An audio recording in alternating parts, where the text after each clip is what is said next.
એવો ભાઈબંધ હોય ને એને છાતી ટીપીને કહેવાય કે આખી પંગત ખોટી હોય પણ મારો અંગત ખોટો ન હોય.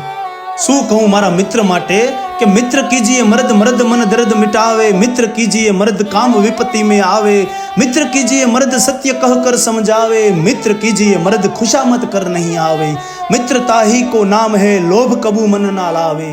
એવા ભેરું હોય હે કે ઈ ક્યારેક રોડે એકલા નીકળ્યા હોય ને ગામને એમ થવું જોઈએ કે હાલો આ એકલો જ કેમ, બીજો ક્યાં ગયો.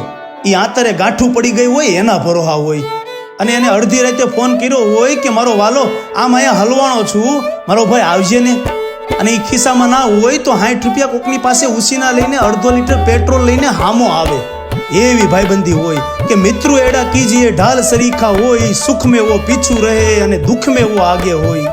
મિત્રો એડા કીજીએ જેડો કુવાનો કોશ, પડછાયા પાણી દે પણ કોઈ દી રુદે ન લાવે શેષ.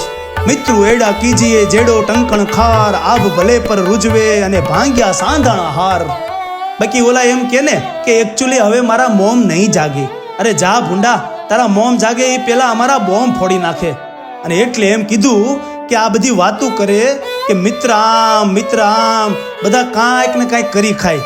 પણ આ તો ઇન્સ્ટાગ્રામની સ્ટોરીમાં મેન્શન ના હોય તો હાલે, પણ તમારા ટેન્શનમાં તમારી ભેળો બેઠો હોય ને ઈ તમારો ભેરું, ઈ તમારો ભાઈબંધ હો.